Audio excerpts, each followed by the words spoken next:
اب ہم اس جمعہ جو کہ ہمیں رمضان شریف میں ملا ہے اس میں کچھ ذکر ہم ام المؤمنین حضرت خدیجہ الکبریٰ رضی اللہ عنہا کا کریں گے کہ انہوں نے کیسے ہمارے اور آپ کے آقا حضرت محمد مصطفیٰ صلی اللہ علیہ وآلہ وسلم کی زندگی کو چار چاند لگائے اور ان کی ذات کی صورت میں تحفہ کائنات کے مالک اللہ تعالیٰ نے نبی پاک صلی اللہ علیہ وسلم کو عطا کیا۔ کہا جاتا ہے حدیث نبوی صلی اللہ علیہ وآلہ وسلم میں آتا ہے کہ مرد کے لیے 4 باتوں کی صورت میں ایک عورت سے نکاح جائز ہے۔ عورتوں میں ان 4 خوبیوں کو تلاش کرو اور ان میں سے کسی خوبی کے پا لینے کے بعد اس عورت سے آپ نکاح کر سکتے ہیں، اور اس میں پھر فضیلت بھی بتا دی گئی۔ ایک عورت اگر مالدار ہے تو اس سے نکاح کیا جا سکتا ہے۔ ایک عورت اگر اعلیٰ و اشرف خاندان سے تعلق رکھتی ہے، اعلیٰ نسب ہے، عالی نسب ہے، اچھے خاندان سے اس کا تعلق ہے تو اس سے بھی نکاح کیا جا سکتا ہے۔ اس کے بعد اگر عورت نیک سیرت ہے، نیک طبیعت ہے، دیندار ہے تو اس صورت میں بھی اس سے نکاح کیا جا سکتا ہے۔ اور چوتھا، ایک عورت کے حسن کو، خوبصورتی کو مد نظر رکھ کے بھی آپ لوگ نکاح کر سکتے ہیں۔ اب ہم ان 4 خوبیوں کو مد نظر رکھ کے دیکھیں گے کہ حضرت خدیجہ الکبریٰ رضی اللہ عنہا کی ذات میں اللہ تعالیٰ نے کیسے یہ 4 خوبیاں ضم کر دیں اور ہمارے اور آپ کے آقا کو حضرت خدیجہ الکبریٰ کی صورت میں ایسا تحفہ عطا کیا کہ ان کی غم گسار بھی بنی، ان کی دوست بھی بنی، ان کی صحبت میں بھی آئیں اور ان کی غم گساری بھی کی، اور مال کے ساتھ سرکار کی خدمت ایسی کی کہ نبی پاک صلی اللہ علیہ وسلم کو اپنی زندگی کو دین کے لیے وقف کرنے کے علاوہ کچھ باقی نہ بچا۔ کہا جاتا ہے مکہ کے جب ہم حالات دیکھتے ہیں تو ہمارے سامنے یہ سوال اٹھتا ہے کہ اسلام نے بیوی کی صورت میں مرد کے لیے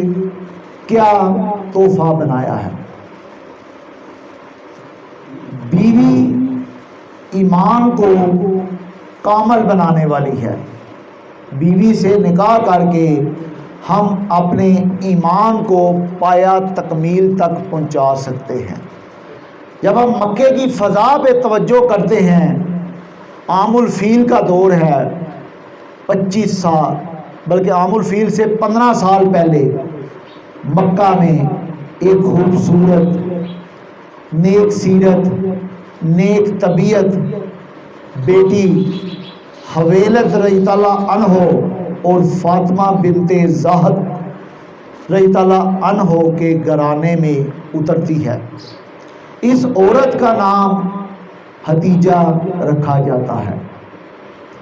یہ عورت عمر کی منزلیں طے کرتے کرتے جب کچھ بڑی ہوتی ہے، کیونکہ خاندان میں دولت کی ریل پیل ہے، پہلے میں نے آپ کو بتایا کہ دولت کی بیس پہ عورت سے نکاح کیا جا سکتا ہے۔ ان کے خاندان کا شمار مکے کے متمول ترین خاندانوں میں ہوتا ہے۔ کہا جاتا ہے اگر ایک قبیلے کو دیکھ لیا جائے یا مکے کو کنسیڈر کیا جائے تو ایک طرف پورے خاندان اپنی دولت کا ڈھیر لگا دیتے ہیں، تو دوسری طرف اگر اس ڈھیر کے مقابلے میں کسی کا ڈھیر موجود ہوتا ہے تو وہ حضرت حویلد رضی اللہ عنہ یا حضرت خدیجہ الکبریٰ کے والد کی دولت کی صورت میں مکہ والوں کو ملتا ہے۔ اب یہ عمر کی دہائیاں طے کرتی ہیں دولت کو دیکھتے ہوئے، لیکن اخلاق کے اعلیٰ ترین پیمانے پہ فائز ہیں ان کا اخلاق اعلیٰ و عرفہ ہے، نیک طبیعت ہیں، نیک سیرت ہیں، ان کو دیکھ کے عورتیں رہنمائی لیتی ہیں، اور یہ لوگوں کے لیے ایسا نمونہ ہے کہ جنہوں نے تا قیامت جتنی بھی عورتیں آنی ہیں ان کی رہنمائی کرنی ہے، رہبری کرنی ہے۔ جب یہ عمر کے کچھ عرصہ گزرتا ہے تو روایت کے مطابق، رسم کے مطابق ان کا نکاح کر دیا جاتا ہے۔ تاریخ کی کتابوں میں لکھا ہے کہ ان کا پہلا نکاح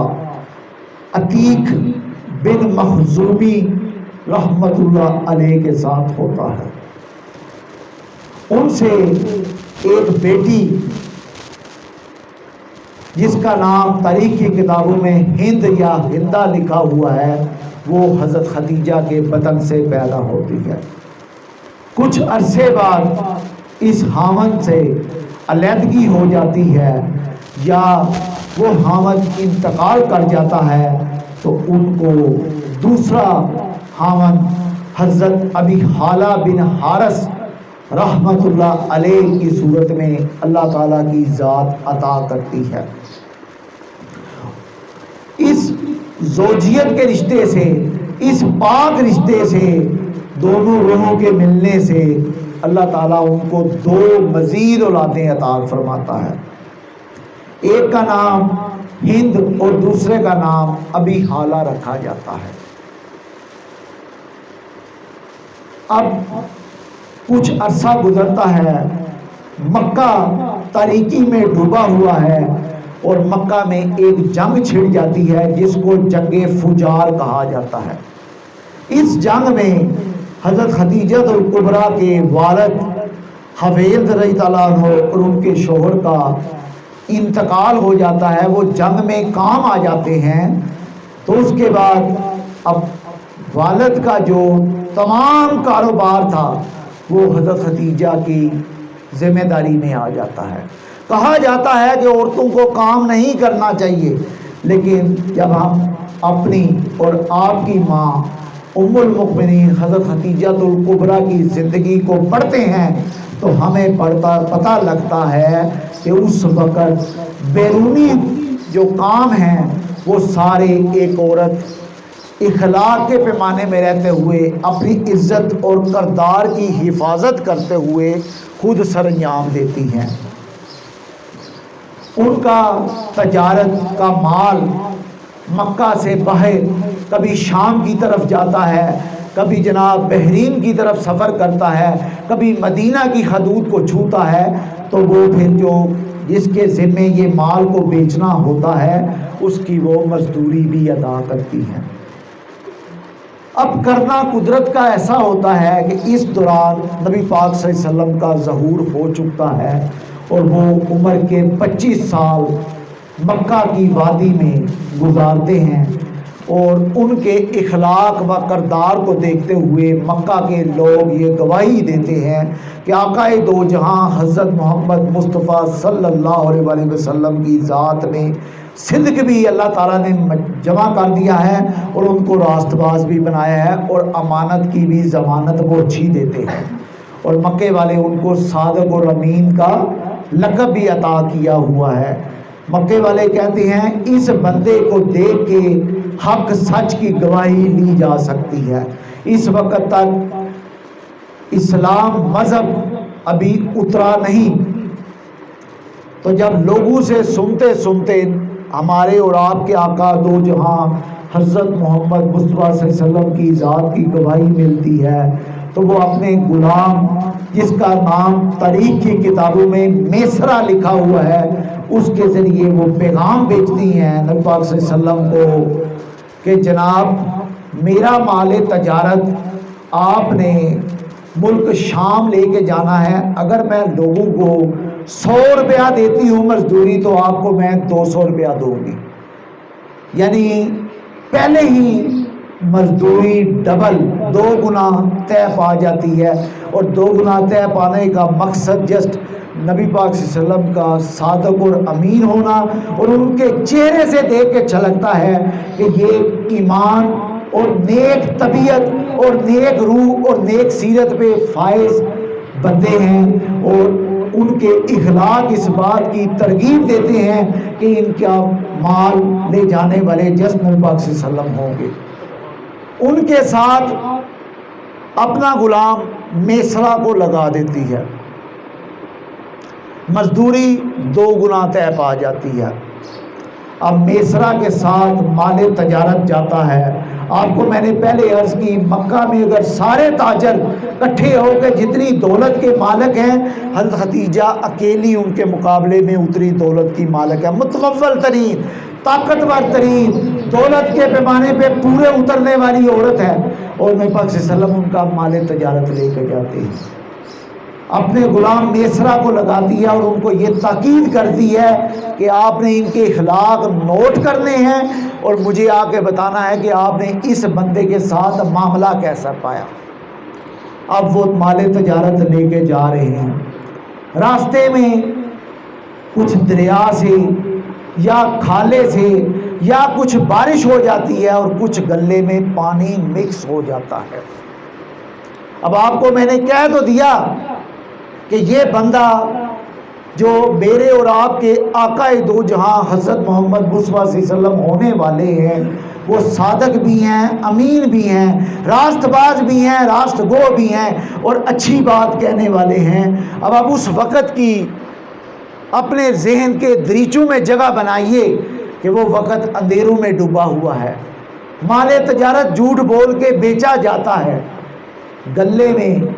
گندم، جو جوار، باجرہ کسی بھی صورت میں ہو سکتا ہے، اس میں پانی مکس ہو گیا۔ تو وہ اب ایسا انسان کائنات نے نظارہ نہیں کیا، انہوں نے گلہ اوپن کر دیا، بوریاں کھول دی، بوریوں کو 2 حصوں میں تقسیم کر دیا، ایک میں پانی ملا ہوا ہے اور ایک بالکل صاف گلہ ہے، اور وہ ببانگے دوہل کھلے دل سے آواز لگا رہا ہے، جو بندے یہ پانی ملا گلا لے کے جانے جاتے ہیں وہ چوتھے رقم ادا کر کے، چوتھائی حصہ ادا کر کے، اگر 1 روپیہ ادا کرنا ہے تو آپ سمجھ لیں 25واں حصہ ادا کر کے وہ گلہ خرید سکتے ہیں، اور دوسری طرف یہ صاف گلہ ہے، اگر یہ لینا ہے تو اس کے پورے دام دینے پڑیں گے۔ اب لوگوں میں یہ ڈنکا بج جاتا ہے کہ کیسا انسان اس دنیا میں موجود ہے، اس دنیا میں آیا ہوا ہے، جو مال کی صفائی اور مال کی گندگی کے بارے میں بتا کے سودا کرنا چاہتا ہے۔ اس بستی شام میں ڈنکے بج جاتے ہیں، اب لوگ جوک دا جوک آنا شروع ہو جاتے ہیں، اور کرنی خدا کی ایسی ہوتی ہے کہ وہ گلے کو کی فروخت سے 4 گنا سے بھی زیادہ منافع اس انسان کی وجہ سے مائی خدیجہ، حضرت خدیجہ الکبریٰ رضی اللہ عنہ کے نصیب میں اللہ تعالیٰ کی قدرت سے مل جاتا ہے۔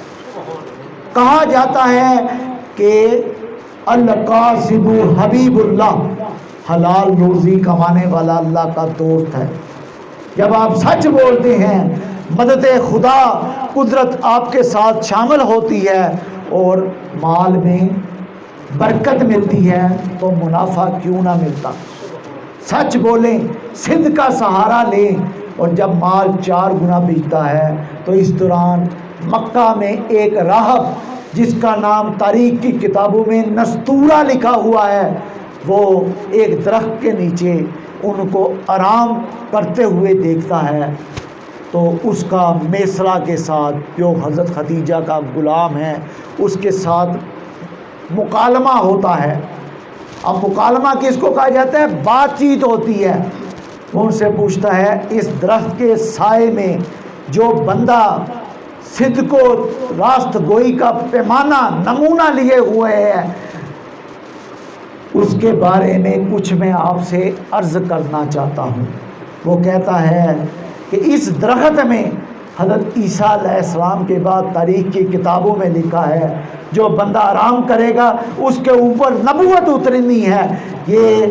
آپ کے آنے والے نبی ہیں، میری طرف سے بشارت لے جاؤ۔ اور ان کے چہرے کی سرخی کی مثال دیتا ہے کہ اس کی آنکھ میں بھی سرخی ہے اور چہرہ بھی لال و لال ہے، اور اس کے ساتھ آپ درختوں کا وہ نمونہ ان کو دکھاتا ہے، ان درختوں کی طرف توجہ کرو کہ ٹہنیاں اس کے احترام میں جھکی ہوئی ہیں اور اس کا احترام کر رہی ہیں۔ قدرت اپنے نبی کا احترام نبوت کا اعلان کرنے سے پہلے کرا رہی ہے، اور جب وہ واپسی کا سفر کرتا ہے تو میسرا کو کہتا ہے کہ اس بندے کا خیال رکھنا، اس کے اوپر نبوت اترنی ہے اور اس نے دین کا جو بوجھ ہے وہ اٹھانا ہے اور پوری قوم کو ہدایت دینی ہے، کیونکہ قرآن پاک میں اسی لیے اللہ تعالیٰ نے فرمایا لَقَدْ كَانَ لَكُمْ فِي رَسُولِ اللَّهِ أُسْوَةٌ حَسَنَةٌ۔ اب وہ جب بندہ واپس آتا ہے، مال بک جاتا ہے، 4 گنا پرافٹ ملتا ہے، جب واپس میسرا غلام اپنی مالکن حضرت خدیجہ کے پاس واپس پہنچتا ہے تو وہ حال احوال پوچھتی ہیں کہ اس بندے کو تم نے سفر میں کیسا پایا، اس بندے کو مال فروخت کرتے ہوئے کیسا پایا؟ تو وہ آ کے عرض کرتا ہے کہ ایسا بندہ کائنات میں چاروں کونوں کو اگر میں تلاش کر لوں تو ایسا بندہ میں نے تاریخ میں ابھی تک نہیں دیکھا جو اپنے مال کی گواہی دیتا ہے کہ اگر تم نے یہ مال لینا ہے تو اس میں پانی ملا ہوا ہے، یہ مال لینا ہے تو بالکل کھرا ہے، اور یہ مال تھوڑا سا کھوٹا ہے، اس کی قیمت تمہیں پوری دینی پڑے گی، اس کی قیمت آدھی عطا کر کے یا چوتھا حصہ ادا کر کے لے جاؤ۔ اور لوگ اس کی طرف توجہ کر رہے ہیں اور اس کا مکھڑا والضحیٰ کی طرح ہے، اس کی زلفیں واللیل کی طرح ہیں، اور اس کی طرف توجہ کرنے کے لیے قدرت اس کی مدد کر رہی ہے۔ جہاں سے گزرتا ہے درخت اس کو سجدہ کرتے ہیں، جہاں سے گزرتا ہے پتے اور بادل اس پہ سایہ فگن ہو جاتے ہیں، اور یہ بندہ اپنی گفتگو سے موہ لیتا ہے، اور اس کی وجہ سے پہلی دفعہ اس مال کو بیچنے سے منافع 4 گنا ملا ہے۔ اب مزدوری تو طے ہوئی کہ میں تمہیں دگنا پرافٹ دوں گی، اگر 100 روپیہ طے تھا 200 روپیہ دوں گی، 100 روپیہ پرافٹ ہوگا تو 200 روپیہ دوں گی۔ اب بڑھتے بڑھتے بات ایسے پہنچتی ہے کہ مائی خدیجہ اس بندے کو 4 گنا مزدوری ادا کرتی ہیں کہ تمہاری وجہ سے مجھے سب سے زیادہ منافع ملا ہے، کیونکہ اس ذات کی وجہ سے جب قدرت مدد کرنے پہ آئی تو منافع بھی بڑھ گیا، صدق کا پیمانہ بھی ملا اور راست گوئی بھی ملی، اور جب بات سچائی کی گئی، صدقی پیمانے پہ کی گئی تو قدرت کی مدد شامل ہوئی۔ اب 25 دن گزر جاتے ہیں، ان کی مزدوری ادا ہو گئی تو مائی خدیجہ جو اس وقت عمر کی 40 بہاریں دیکھ چکی ہیں، 2 دفعہ بیوہ ہو چکی ہیں، یا 1 دفعہ متعلقہ تاریخی کتابوں میں لکھا ہے، یا 1 دفعہ بیوگی کی کیفیت میں ہیں، 3 بچوں کی ماں ہیں، لیکن جب وہ لیکن مالدار خاتون ہیں، متمول ہیں، ان کا مال مکے کے پورے تاجروں میں سب سے زیادہ شمار کیا جاتا ہے، اعلیٰ اشرف خاندان سے بلانگ کرتی ہیں، ان کا خاندان مکے کے اعلیٰ و عرفہ خاندانوں میں شمار ہوتا ہے۔ اخلاق کی وجہ سے مکہ کے لوگوں نے ان کو طاہرہ کا لقب دیا ہوا ہے۔ طاہرہ سے مراد ہے ایسی عورت جس کے اخلاق پاک ہوں، طیب ہوں، جس کی گواہی دی جا سکے وہ پاکیزہ اور اس کا ایمان کامل ہو۔ اب وہ اپنے خاندان والوں سے مشورہ کرتی ہیں کہ میں اس نیک طبیعت، اس نیک سیرت مرد حق سے رشتہ زوجیت، رشتہ ازدواج نکاح کرنا چاہتی ہوں، تو مجھے اجازت دی جائے۔ اب دیکھا جائے مکہ میں اس وقت جو رسم تھی کہ عورت کو کوئی حق حاصل نہیں تھا، عورت پیغام نکاح بیچ نہیں سکتی تھی، مرد کو تمام حقوق حاصل تھے۔ لیکن جب سرکار مدینہ حضرت محمد مصطفیٰ صلی اللہ علیہ وسلم جب 25 سال کی بہاریں دیکھ چکے ہیں، شباب کی پوری بلندیوں پہ ہیں، جوبن پہ ہیں، واللیل کی زلفیں بھی ہیں، والضحیٰ کا مکھڑا بھی ہے، اور اخلاق بھی ہے، اور دولت کچھ بھی نہیں ہے، غریب غربا ہیں کیونکہ کسی کا سامان لے کے جا رہے ہیں، تو ان کے لیے اللہ تعالیٰ حضرت خدیجہ کے دل میں یہ پیغام ڈال دیتے ہیں کہ بھائی اس مرد کا میں نے تمہیں تحفہ بنا کے اس دنیا میں بھیجا ہے، سو اس کو پیغام نکاح بھجواؤ۔ اس وقت حضرت محمد مصطفیٰ صلی اللہ علیہ وسلم کی باغ دوڑ، ان کے معاملات ان کے چچا حضرت ابو طالب کے ذمے تھے۔ اپنی سہیلی جس کا نام تاریخ کی کتابوں میں نفیسہ لکھا ہوا ہے، اس کے ذریعے وہ پیغام بیچتی ہیں کہ بھائی میں اپنی سہیلی خدیجۃ الکبریٰ جو مکہ کے متمول خاندان سے ہیں، نیک سیرت ہیں، 3 بچوں کی ماں ہیں، 2 دفعہ نکاح کے بندھن میں بن چکی ہیں، ان کی طرف سے پیغام نکاح لے کے آئی ہوں۔ اب پہلے نکاح میں دیکھیں تو عورت نے نکاح کا پیغام مرد کے لیے بیچا ہے۔ اب اس میسج کو، اس پیغام کو ابھی کے پیرائی میں دیکھیں، نتھیا میں لگا لیں، ڈوڈی پھپرا میں لگا لیں، پیڈی ہان میں لگا لیں، کیا ابھی کوئی عورت کسی مرد تھے نکاح میں کے بندھن میں بندھنا چاہے تو معاشرہ اس کے پیروں کی بیڑی بن جاتا ہے؟ ہمارے مذہب نے تو ایسی بیڑی نہیں لگائی بھائی، ہمارے مذہب نے تو پابندیوں سے آزاد کیا ہے۔ یہ میں آپ کو ساتھ ساتھ پیغام بھی دیتا چاہوں گا کہ کیسے حضرت خدیجۃ الکبریٰ نے اپنی سیرت سے عورتوں کے لیے آزادی لے کے آئیں، عورتوں کے لیے پابندی آزاد کی، اور پیغام میں نکاح بھیجنا سنت کبریٰ ہے، سنت خدیجۃ الکبریٰ ہے۔ بڑی عورت پیغام نکاح بھیج سکتی ہے۔ سرکار اس وقت 25 سال کے ہیں، چچا ابو طالب بھتیجے کو بتاتے ہیں کہ تمہارے لیے نکاح کا پیغام آیا ہے، تو تمہارا کیا خیال ہے؟ کیونکہ جوان مرد کی مرضی پوچھنی اس وقت ضروری تھی۔ سرکار جو اس وقت غربت کی تھا گہرائیوں میں ہیں، چچا کے اوپر فیصلہ چھوڑتے ہیں، چچا کہتے ہیں، وہ ان کو افرمیٹیو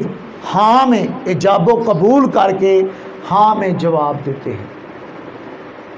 اب خطبہ نکاح پڑھنے کی باری آتی ہے، تو خطبہ نکاح چچا ابو طالب پڑھتے ہیں، کچھ سہیلیوں کی موجودگی میں، کچھ دوستوں کی موجودگی میں یہ نکاح ہوتا ہے۔ اب حق مہر کی باری آتی ہے، تو اس وقت کے حساب سے 12.5 اوقیہ جو کہ موجودہ وقت میں 500 درہم کے مطابق بنتا ہے، اس کو نکاح بنا دیا جاتا ہے۔ نکاح کی محفل سجتی ہے، خطبہ ہوتا ہے، وہ نبی پاک صلی اللہ علیہ وسلم کے عقد میں آ جاتی ہے۔ اب نبی پاک صلی اللہ علیہ وسلم اس وقت اسلام مذہب کا اعلان نہیں کیے ہوئے، ایک بیوی کی صورت میں ایک بیوی کے ساتھ اپنی زندگی کی 25 بہاریں گزارتے ہیں۔ اب یہاں پہ پھر سوال پیدا ہوتا ہے کہ خدیجۃ الکبریٰ کا ذکر ہی کیوں کیا؟ خدیجۃ الکبریٰ کی عزت، خدیجۃ الکبریٰ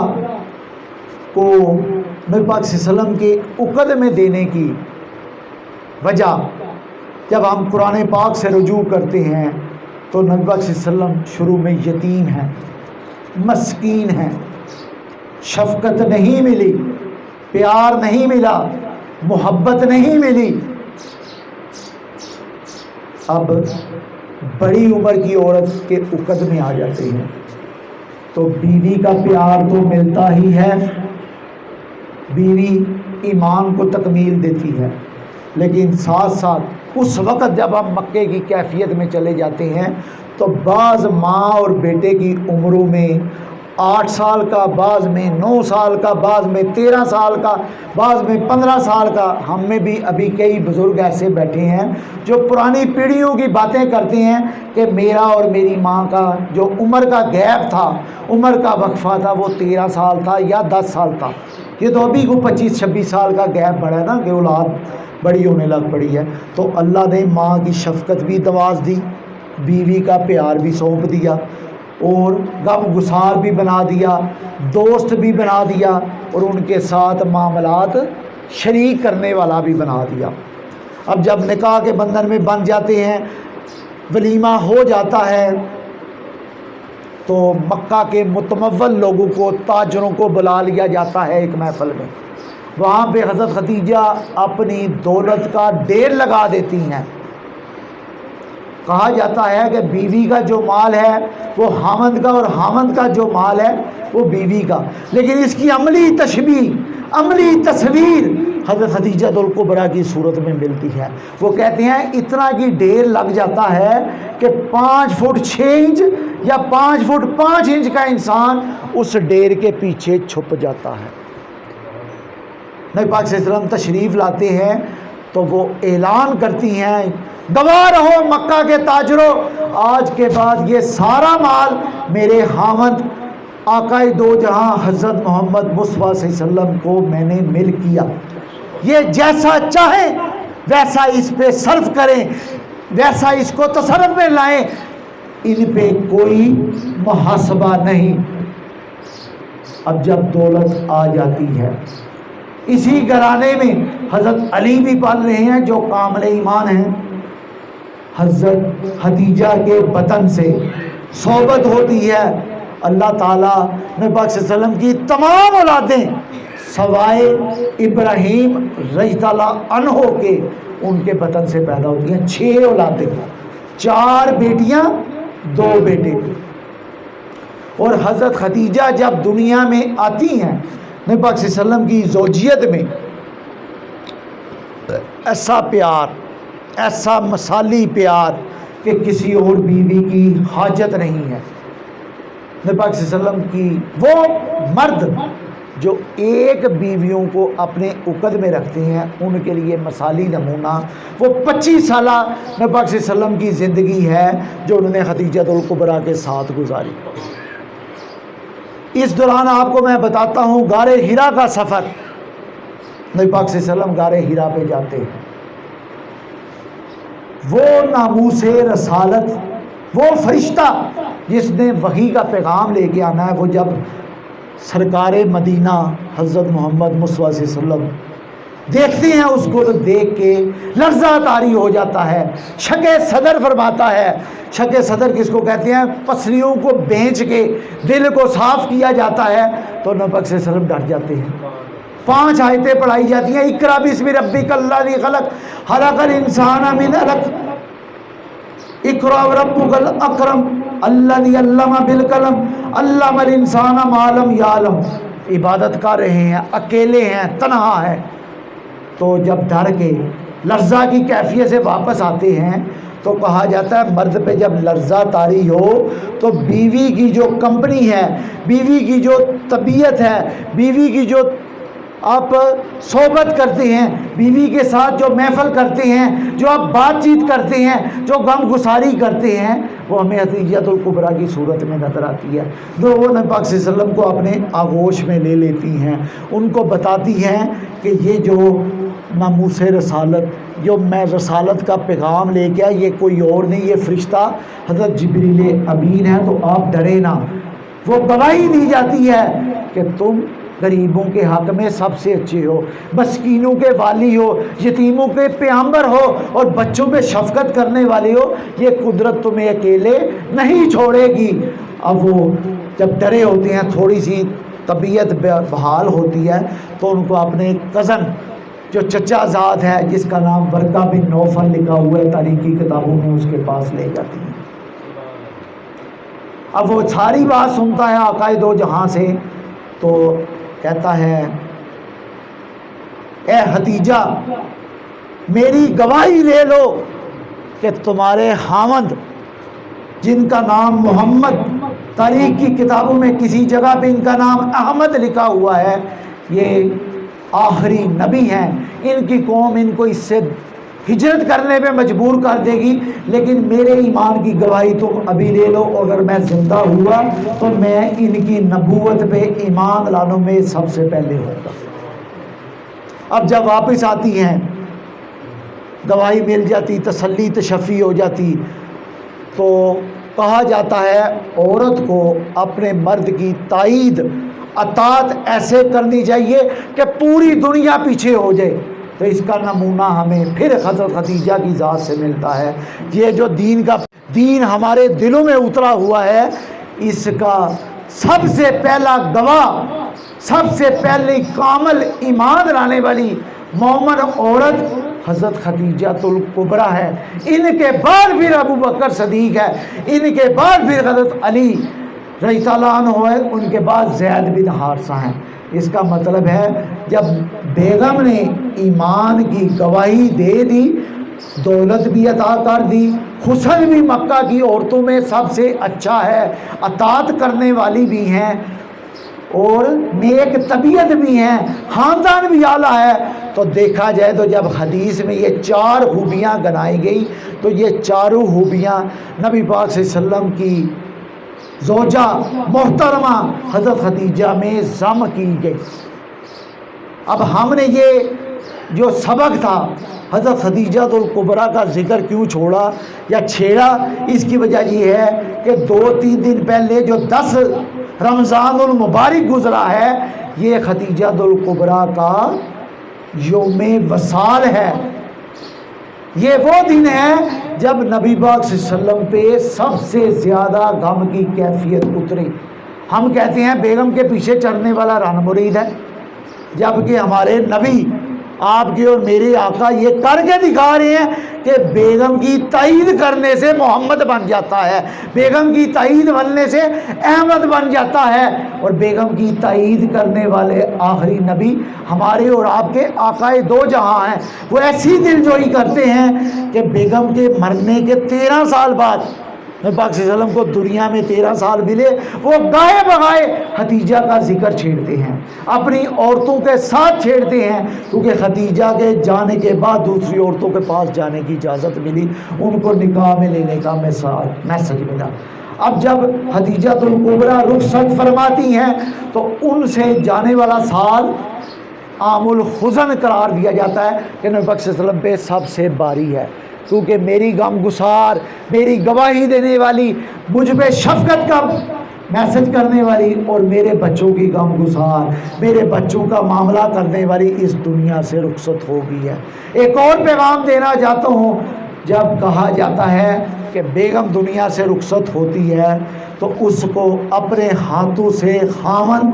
بیٹے قبر میں اتارے، تو یہ سنت محمد ہے، کیونکہ خدیجہ الکبریٰ کو آقا دو جہاں حضرت محمد مصطفیٰ صلی اللہ علیہ وسلم نے خود لحد مبارک میں اتارا ہے۔ تاریخ کی کتابوں میں لکھا ہے کہ آقا دو جہاں کی آنکھوں سے آنسو رواں تھے اور اپنی بیگم کو قبر میں اتارتے ہیں۔ لیکن ایک اور مسئلہ میں آپ کو بتا دوں، کیونکہ اس وقت تک جنازہ پڑھنے کا اعلان نہیں ہوا تھا، یہ فرض کفایہ کی صورت میں نہیں تھا، اس لیے حضرت خدیجہ الکبریٰ کا نماز جنازہ نہیں پڑھا گیا، ان کو جنت المعلیٰ میں سپرد خاک کیا گیا، اور گاہے بغائے حضرت محمد مصطفیٰ صلی اللہ علیہ وسلم اپنی بیوی کی قبر کی زیارت کرتے تھے، ان کے لیے سلام پڑھتے تھے، ان کے لیے دعائے خیر کرتے تھے، دعائے مغفرت کرتے تھے۔ حضرت عائشہ رضی اللہ عنہ سے ایک قول ملتا ہے کہ مجھے سب سے زیادہ رشک اگر کسی عورت پہ اس پوری دنیا میں آتا ہے تو وہ جسٹ آپ کی اور میری ماں حضرت خدیجہ الکبریٰ رحمت اللہ علیہ رضی اللہ عنہ پہ آتا ہے کہ ان کو نبی پاک صلی اللہ علیہ وسلم دنیا میں جانے کے بعد بھی سب سے زیادہ یاد کرتے تھے۔ ایک اور حدیث آپ کی نظر کرنا چاہتا ہوں جس سے آپ کو حضرت خدیجہ کا مقام پتہ چلے گا کہ دنیا میں سب سے زیادہ اعلیٰ و افضل خواتین 4 آئی ہیں۔ اب ہم اہل بیت کی محبت میں حضرت فاطمہ رضی اللہ عنہ کو بہت زیادہ اعلیٰ مقام دیتے ہیں، اور اس میں کوئی شک نہیں کہ ان کا مقام بہت بلند ہے، لیکن علی کو علی بنا کے پالنے والی خدیجۃ الکبریٰ، محمد کو محمد اللہ نے بنایا اور اللہ کے بعد دنیا میں ایک وسیلہ بنتا ہے تو خدیجۃ الکبریٰ نے بنایا، اس لیے دنیا میں افضل ترین عورتوں میں سب سے پہلا نمبر خدیجۃ الکبریٰ کا، ایمان لانے والوں میں سب سے پہلا نمبر خدیجۃ الکبریٰ کا، مال سے آقائے دو جہاں کی تشفیع کرنے والی، عبادت میں شغف دینے والی، صحبت کرنے والی خدیجۃ الکبریٰ، اور انہی کے بطن سے نبی پاک صلی اللہ علیہ وسلم کی ساری اولادیں آئیں، اور حضرت فاطمہ الزہرا کا ظہور بھی انہی کے بطن سے ہوا۔ دوسری اعلیٰ ہستی جو دنیا میں آئی ہے اس کا نام فاطمہ الزہرا ہے۔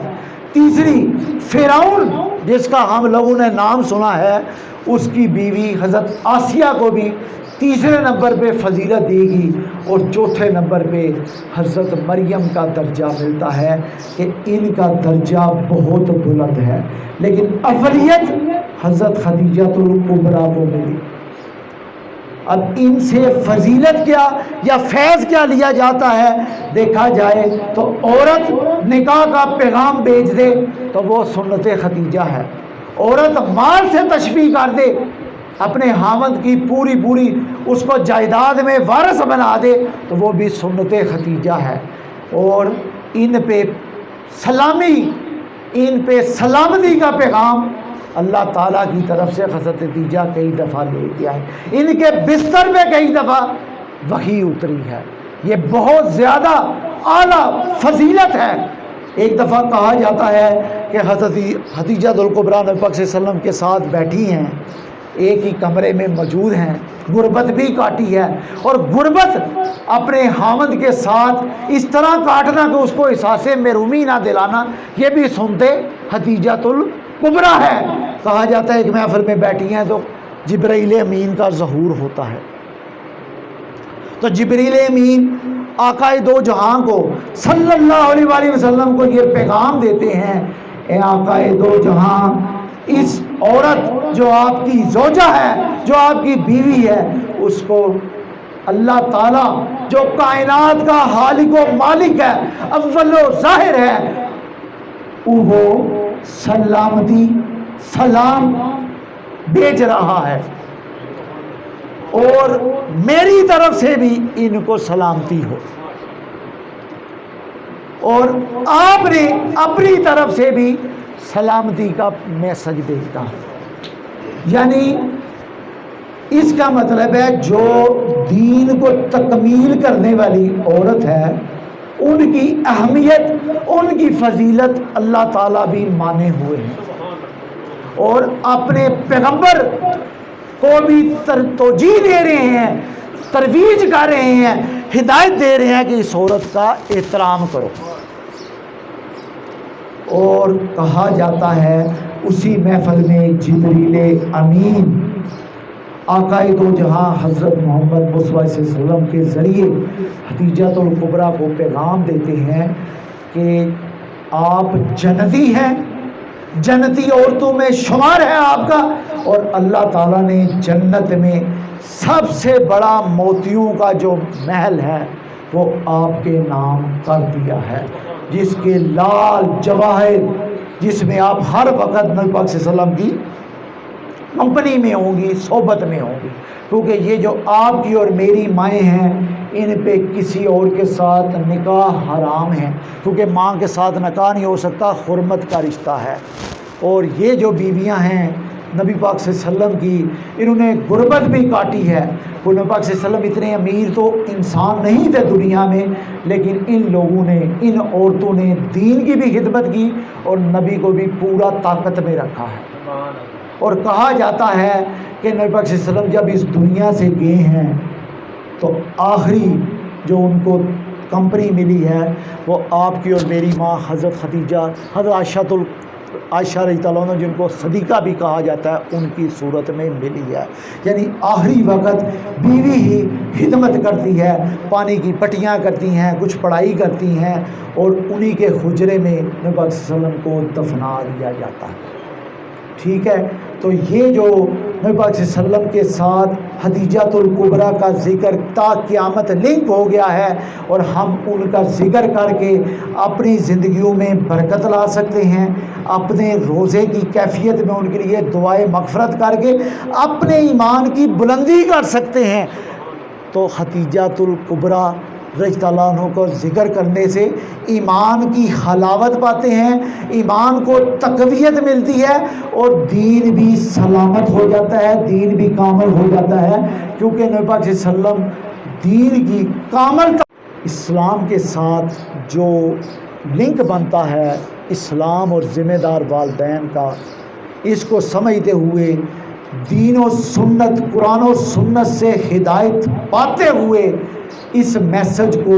اپنا لیا ہے کہ جیسا اسلام چاہتا ہے ویسے والدین اگر ذمہ دار ہو جائیں تو ذمہ دار اولاد کی صورت میں اس معاشرے کو نفع دینے والے، اچھی بات کرنے والے انسان مل سکتے ہیں۔ بس 5 منٹ، کیونکہ ذمہ دار والدین ذمہ دار اولاد کے لیے،